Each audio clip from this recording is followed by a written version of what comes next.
नमस्कार दोस्तों। युद्ध के बादल छा रहे हैं और इस समय में आपको किस तरह से मार्केट में इन्वेस्टमेंट करना है, आज थोड़ा डिटेल में बात करते हैं। सेक्टर वाइज बात करते हैं कि कौन सा सेक्टर अब कैसा लग रहा है और कौन से सेक्टर में निवेश कर सकते हो और कौन से स्टॉक्स भी मैं थोड़ा आपको बताऊंगा।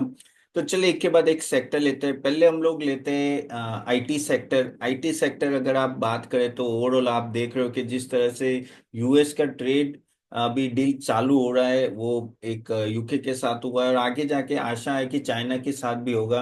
लेकिन तो भी क्योंकि अपने आईटी का मेजर एक्सपोर्ट वहां ही होता है तो थोड़ा वहां अच्छा प्रभाव आएगा आईटी सेक्टर के लिए।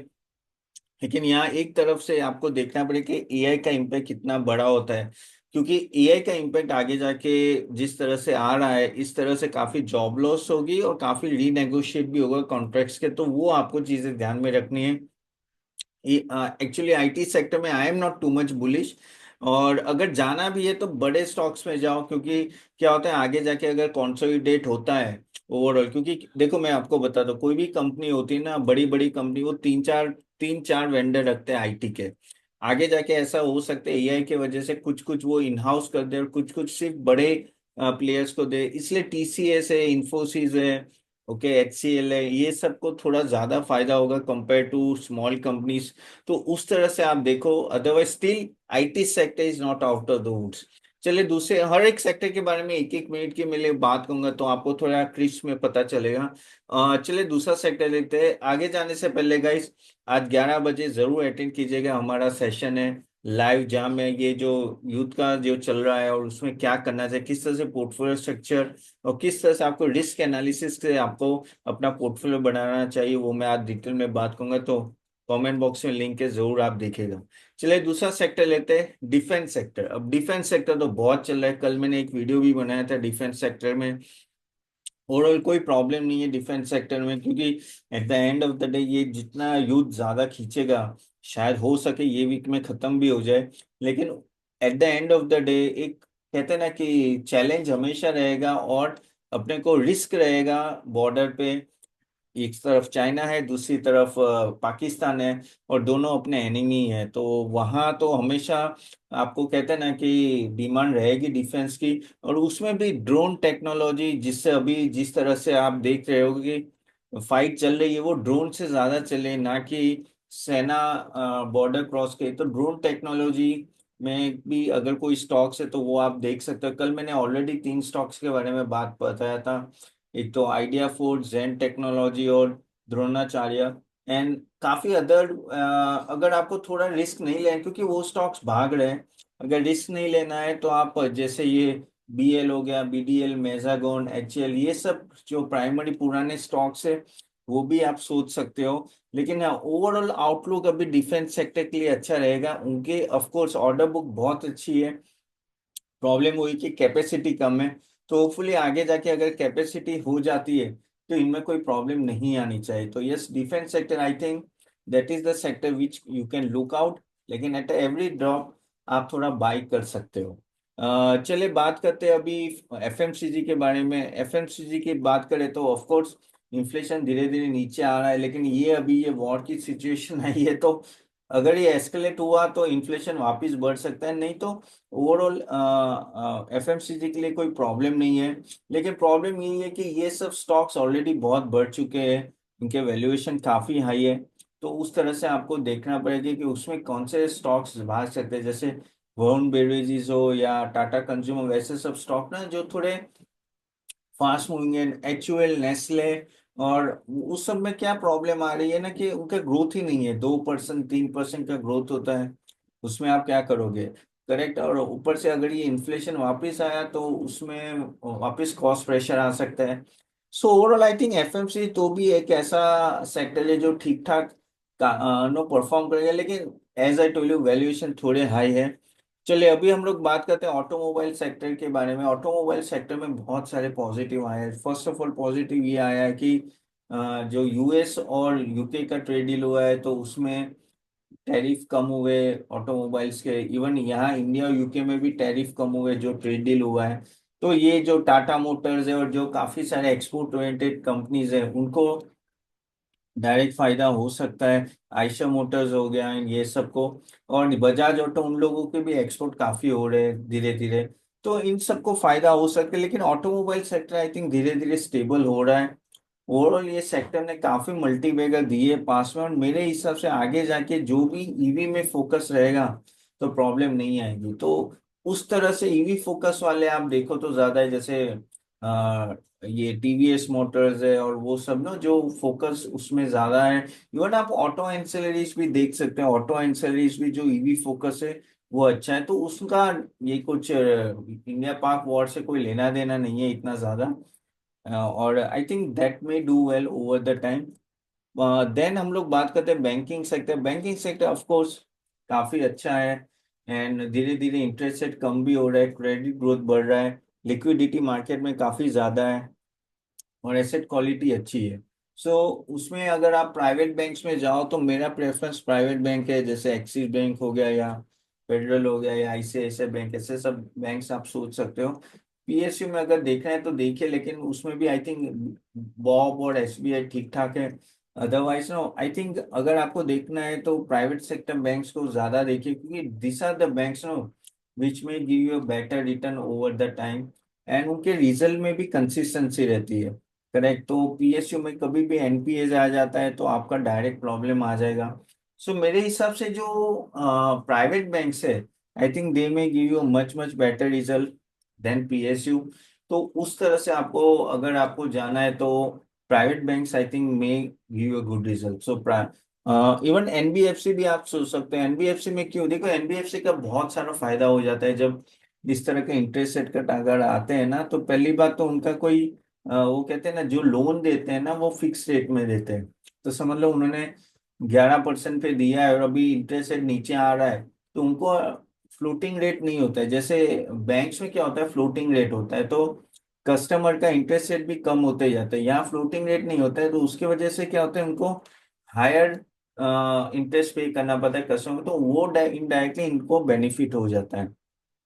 सो that is what you have to think about. Plus इनको कोई एसएलआर और वो सब कोई मेंटेन करने की जरूरत नहीं है, तो वो भी एक बड़ा बेनिफिट है इनके लिए। So all this thing is working for NBFC, and NBFC I think they can take loan from the banks. तो बैंक्स वाले का इंटरेस्ट रेट कम होता है, जैसे जैसे इंटरेस्ट, तो वहां से लोन लेके फिर वो दूसरे देते हैं, आगे वो लोन देते हैं, तो उनको वो डायरेक्ट फायदा हो जाता है। तो ऐसे सब एनबीएफसी में काफी हद तक उस तरह से आप देख सकते हो। हाउसिंग फाइनेंस भी देख सकते हो, but yes, NBFC is also good sector which you can look out for. फिर बात करते हैं कैपिटल गुड्स की। कैपिटल गुड्स ओवरऑल देखो तो कैपेक्स साइकिल आगे बढ़ने वाली है। पहले 6 महीने तक कैपेक्स नहीं था, तो आगे जाके कैपेक्स बढ़ने की पूरी पूरी उम्मीद है। और overall government spending on manufacturing, defence, energy सब बढ़ रहा है। थोड़ा आपको वही देखना है कि कौन से कंसिस्टेंट परफॉर्मर है। ऑफ कोर्स इन सब के कोई पी रेशियो कम नहीं है, ये अच्छे खासे भागे हुए हैं। आप एबीबी ले लो, सीमेंस ले लो, हिटाची ले लो या एलएनटी, तो भी L and T and all that is much more safer. I think they may do well over the time. ABB भी सोच सकते हो आप लोग। ऑफ कोर्स एबीबी थोड़ा महंगा है, but yes, even though they have a high P ratio, they may deliver provided the growth is good. देखो इनके पास ऑर्डर बुक तो है, द मेन थिंग इज क्या वो कैपेसिटी ओवर द टाइम बढ़ा सकते हैं, that may work for them. So yes, you can think about capital goods. Infrastructure, आगे जाके गवर्नमेंट स्पेंडिंग बढ़ेगी एंड ऑल दैट, तो वो अच्छा है, लेकिन प्रॉब्लम वही होता है कि इनके जो एग्रीमेंट्स होते हैं और जो जब उनको कॉन्ट्रैक्ट्स अवार्ड किए जाते हैं ना, उसमें वो और सही में एग्जीक्यूशन में जेसेशन पीरियड बहुत होता है, वर्किंग कैपिटल बहुत रिक्वायरमेंट है। So infrastructure is never been a such a big compounder over the time. तो उस तरह से आपको देखना है। ऑफ कोर्स ऐसा नहीं कि अच्छा सेक्टर नहीं है, but I think they have gained much more compounding return compared to other sectors. So if you ask me personally, I will avoid infrastructure, even though आगे जाके इंडिया 3.5 ट्रिलियन से almost $30 trillion की economy बनेगी, so there will be a growth of 10 times from here also. But then also I feel, I think there are much much better sector compared to infrastructure. हाँ कुछ कुछ stock होते हैं, लेकिन overall मैं sector की बात कर रहा हूँ। अब बात करते हैं फार्मा सेक्टर की। सो फार्मा सेक्टर तो काफी हद तक स्टेबल है, और यूके सॉरी यूएस जो बोल रहा था कि भाई मैं फार्मा सेक्टर पे टैक्स लगाने, और लगता नहीं है, क्योंकि अभी वो ट्रेड डील साइन करने लगे हैं, और ऐसे भी फार्मा सेक्टर पे अगर वो लगाते हैं टैक्स तो उनकी पब्लिक के लिए ये सब बहुत महंगा हो जाता है। एंड आई डोंट थिंक कि वो इतना रिस्क लेना चाहते हैं।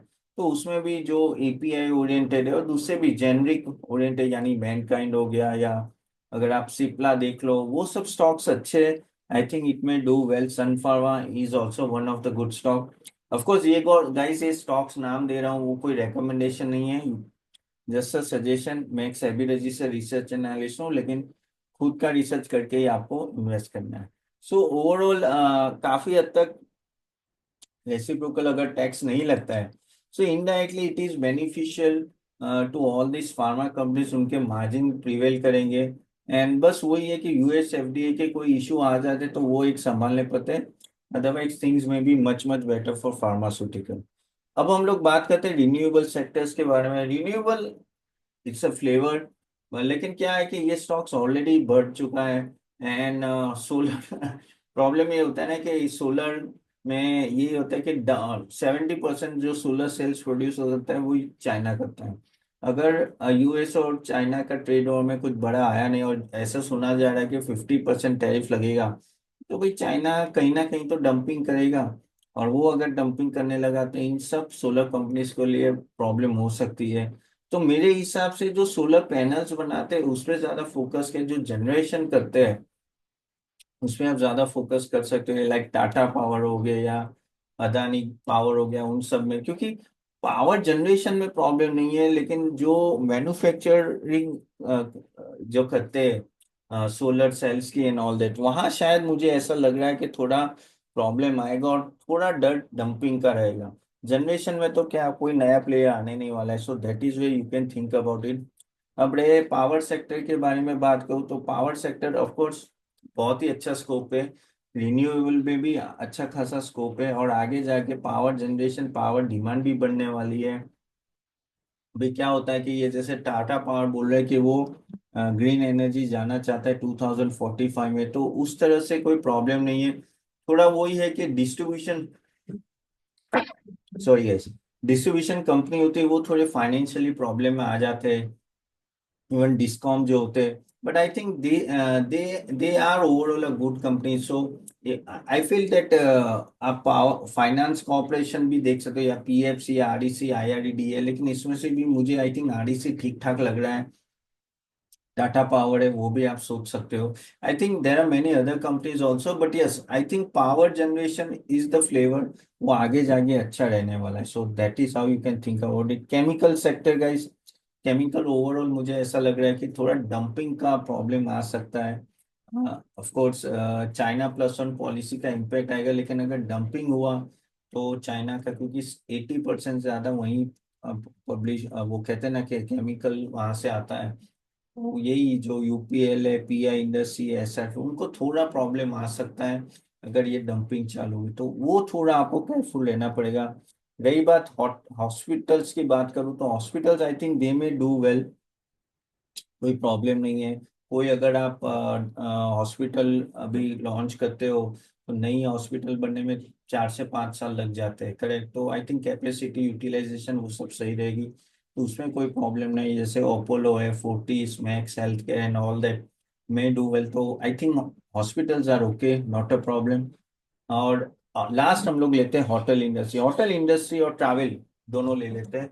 होटल इंडस्ट्री और ट्रैवल इंडस्ट्री में दोनों प्रॉब्लम आ सकते हैं, क्योंकि जम्मू एंड कश्मीर में ये हुआ है, तो जम्मू एंड कश्मीर एक बड़ा टूरिज्म स्पॉट था, तो वहाँ के जितने भी होटल्स हैं उनको प्रॉब्लम हुई, जैसे Indian hotels, lemon tree, okay, chalet hotel, उन सबके होते हैं, तो वहाँ प्रॉब्लम आ सकती है। इवन टूरिज्म में जैसे ईज माई ट्रिप और make my trip and all that, Thomas को, आईआरसीटीसी, तो वहां सब प्रॉब्लम आ सकती है। इवन एविएशन इंडस्ट्री में भी प्रॉब्लम आ सकती है, क्योंकि थोड़ा, लेकिन ये सब टेम्पररी होगा, क्योंकि युद्ध की वजह से काफी फ्लाइट्स कैंसिल हो रही है, तो इंडिगो, उन सबको प्रॉब्लम आ सकती है। Even airports, GMR airports and all, वहाँ थोड़ा एयरपोर्ट शट डाउन होते हैं, तो वहां भी प्रॉब्लम आ सकती है। So this are the various sector which I wanted to talk about. Telecom overall मुझे ठीक ठाक लग रहा है, so that you can think about it.